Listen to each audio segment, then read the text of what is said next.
Hello बच्चों, कैसे हो आप सभी। आशा करती हूँ आप सभी स्वस्थ होंगे। चलिए आज की वर्कशीट शुरू करते हैं बेटा। आज दिनांक है 11 नवंबर 2021 और डीआई द्वारा दी गई वर्कशीट नंबर 108 हम करेंगे, जिसमें दो भाग आए हैं, भाग ए और भाग बी। ए है हमारी हिंदी की कार्यपत्रिका और बी है हमारी ईवीएस यानी हमारे आसपास आवर सराउंडिंग जो पाठ्यपुस्तक है उसमें से। तो इसी वीडियो में आपको दोनों वर्कशीट कराई जाएंगी, बने रहिए वीडियो के अंत तक। पहले हम करते हैं भाग ए हिंदी की कार्यपत्रिका, कक्षा 5 के लिए है जो। यहाँ साथ में आप अपना सेक्शन लिखेंगे, ए बी या सी जो भी आपका सेक्शन है।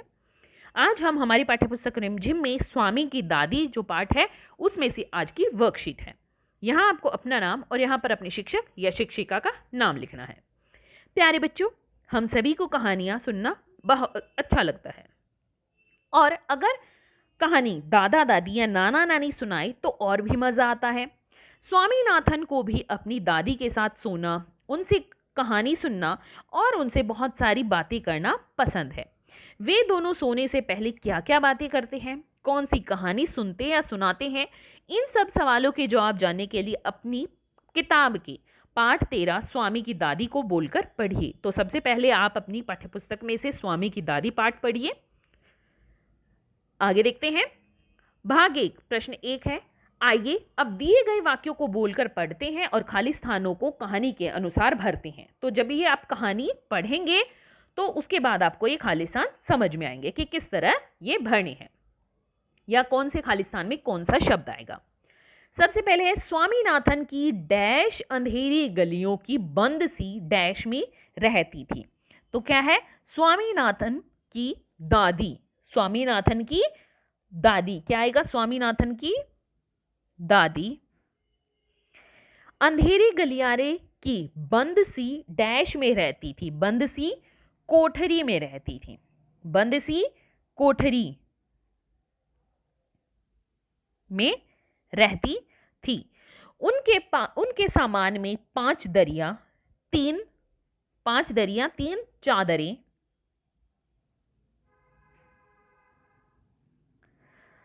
5 तकियों वाला भारी भरकम बिस्तर, 5 तकियों वाला भारी भरकम बिस्तर और क्या है, एक पटसन के रेशे का बक्सा, क्या है, एक पटसन के रेशे से बक्सा, रेशे का बक्सा और डैश लकड़ी का छोटा सा बक्सा शामिल था।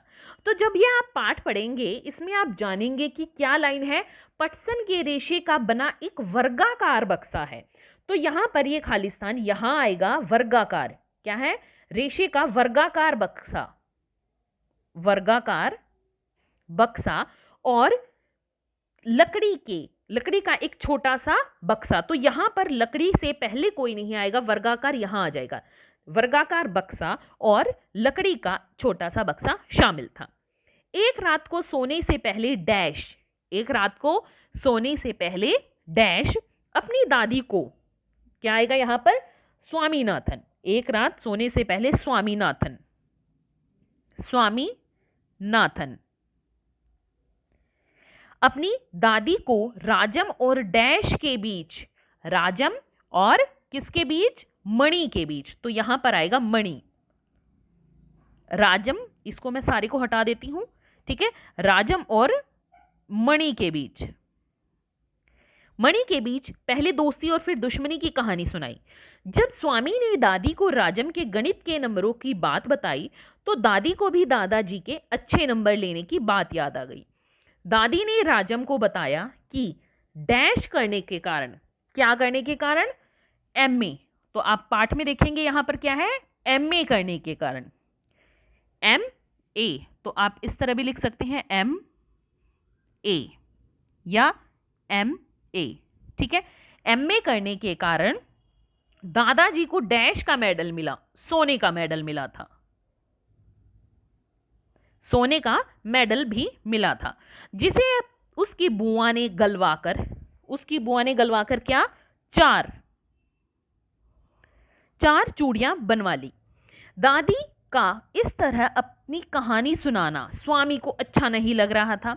उसने दादी को बताया कि जब राजम छोटा था तो उसने एक डैश को मारा था, उसने एक शेर को मारा था। उसने दादी को चेतावनी देते हुए कहा, अगर कोई भी डैश की कहानी पर, किसकी कहानी पर, राजम की कहानी पर, राजम की कहानी पर विश्वास नहीं करेगा तो डैश उसे गोली मार देगा, वह उसे गोली मार देगा। दादी ने स्वामी को सोने से पहले राजा हरीशचंद्र की कहानी सुनाई, जिसे सुनते सुनते स्वामी और उसकी दादी दोनों ही सो गए। तो ये सभी शब्द और ये पूरा पैराग्राफ, ये पूरी लाइनें आपको क्या मिल जाएंगी, अपनी बुक में भी मिल जाएंगी। आगे देखते हैं। भाग 2, दिए गए वाक्यों में काल का रूप पहचान कर रिक्त स्थान में भरिए। स्वामी के दादा को मेडल मिला था, पहले मिला था तो वो भूतकाल। राजम स्वामी का दोस्त है, अभी भी दोस्त है, तो क्या है वो, वर्तमान काल। वर्तमान काल। आगे है, दादी से कहानी सुनकर ही स्वामी सोएगा, आगे सोएगा तो क्या होगा, भविष्य काल। भविष्य या भविष्य भी लिख सकते हो, भविष्य काल या भविष्य काल, भविष्य काल भी लिख सकते हैं इसको, ठीक है।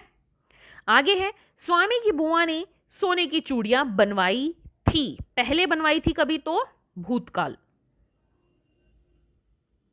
ठीक है। आगे देखिए, आओ बातचीत करें। प्यारे बच्चों, साथ दिए गए चित्र को ध्यान से देखिए।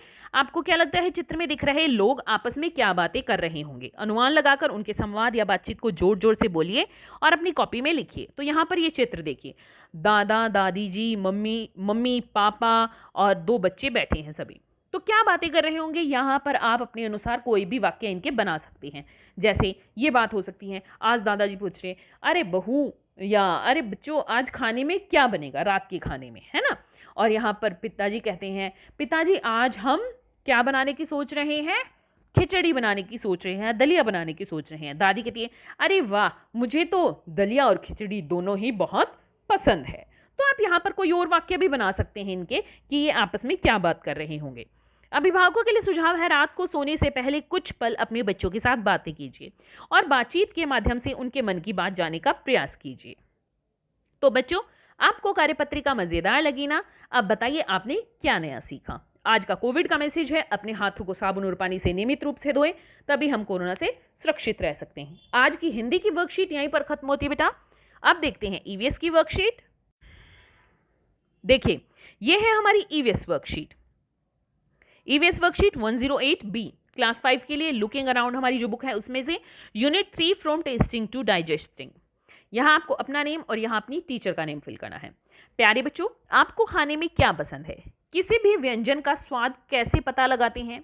बच्चों, हम किसी भी व्यंजन को चख कर ही उसका स्वाद पता लगा सकते हैं और यह स्वाद पता लगाने में हमारी जीभ यानी जिह्वा, जिसको हम टंग कहते हैं, हमारी मदद करती है। चखने के साथ साथ हम सूंघ कर यानी स्मेल भी व्यंजन की गंध से भी व्यंजन के बारे में अंदाजा लगा सकते हैं। भाग 1, प्यारे बच्चों, नीचे दिए गए जिह्वा यानी जीभ टंग के चित्र में विभिन्न स्वाद कलिकाओं यानी टेस्ट बर्ड का संकेत बॉक्स की सहायता से चिन्हित कीजिए। तो देखिए, हमारे यहाँ पर कौन कौन से स्वाद हैं? स्वाद है मीठा, खट्टा, नमकीन या चरपरा या और कड़वा। तो सबसे पीछे जो ये भाग है, ये हमें कड़वा, इससे हमें क्या लगता है, कड़वे स्वाद का पता चलता है। दूसरा भाग है हमारा ये, इससे हमें कौन सा स्वाद पता चलता है, खट्टा। तीसरा है हमारा ये, इससे हमें कौन सा स्वाद पता चलता है, नमकीन। अगला है ये, इससे हमें पता चलता है मीठा। ठीक है, आगे देखते हैं भाग 2। प्यारे बच्चों, नीचे आपको कुछ खाद्य सामग्री के चित्र दर्शाए हैं। इन खाद्य पदार्थों के स्वाद मीठा, स्वीट, खट्टा, सोर, कड़वा, बिटर, नमकीन, सॉल्टी और चटपटा यानी स्पाइसी पहचान कर अपनी कॉपी में लिखिए। देखिए, सबसे पहले नींबू। अब नींबू कैसा होता है, खट्टा। कैसा होता है, खट्टा। हमारी कॉफी बीन्स कैसी होती हैं, ये होती है कड़वी। कैसी होती है ये, कड़वी। कोई भी मिठाई वो क्या होती है, मीठी। आइसक्रीम कैसी होती है, मीठी। हमारी यहाँ पर कोई भी नूडल्स चाउमीन है वो कैसी होती है, नमकीन। आप यहाँ पर नमकीन भी लिख सकते हैं और चटपटी भी लिख सकते हैं, स्पाइसी है ना। तो हमने मिर्ची डाल रही तो कैसी हो जाएंगी, चटपटी। करेला होता है कड़वा, कड़वा। मिर्ची कैसी होती है, चटपटी। मिर्ची चटपटा होता है, स्पाइसी होती है ना। और इमली कैसी होती है, खट्टी, खट्टा स्वाद होता है इसका। नींबू खट्टा, कॉफी बीन्स कड़वी या कड़वा, आप कड़वा लिख लीजिए यहाँ पर, ठीक है। और मिठाइयाँ मीठी, आइसक्रीम मीठा, और नमकीन, हमारी कोई भी मैगी नूडल्स होती हैं वो कैसी होती है, नमकीन होती हैं। करेला कड़वा होता है, मिर्च चटपटे हो, मिर्च का स्वाद चटपटा और इमली का स्वाद खट्टा होता है। प्यारे बच्चों, भाग 3 है। 5 ऐसी चीज़ों के नाम लिखिए जिन्हें आप उनकी गंध या स्मेल से पहचान सकते हैं। तो कौन कौन सी चीज़ें हैं, देखिए। सबसे पहले है प्याज। प्याज से हम, प्याज की जो गंध है उससे हम प्याज को पहचान सकते हैं। लहसुन और अदरक, जैसे हम चाय बनाते हैं जो अदरक की, उसमें अलग से ही हमें क्या आ जाती है, खुशबू आ जाती है, उससे पहचानते हैं। अमरूद, अगर हमारे आसपास भी कोई अमरूद खाता है तो उसकी जो हमें खुशबू है उससे पता चलता है। केला। तो अगर आपको इनके अलावा भी पता है कि कौन कौन से चीज़ों में, खाने की चीज़ों में हमें खुशबू से हमें उनकी पहचान होती है, तो मुझे कमेंट सेक्शन में जरूर बताइए। आज की एक्टिविटी है, घर पर बने किसी व्यंजन को चख कर उसमें उपयोग हुई सामग्री का पता लगाइए। अभिभावकों के लिए सुझाव है, बच्चों को दी गई गतिविधि को पूरा करने के लिए कोई भी एक व्यंजन बनाइए। आज का कोविड का मैसेज है कि जब भी हम घर से बाहर जाएं हमें सोशल डिस्टेंस मेंटेन रखना चाहिए, तभी हम कोरोना को हरा सकते हैं। आज की वर्कशीट यहीं पर खत्म होती है बेटा, फिर मिलते हैं एक नई वर्कशीट के साथ। तब तक के लिए अपना ध्यान रखना, धन्यवाद।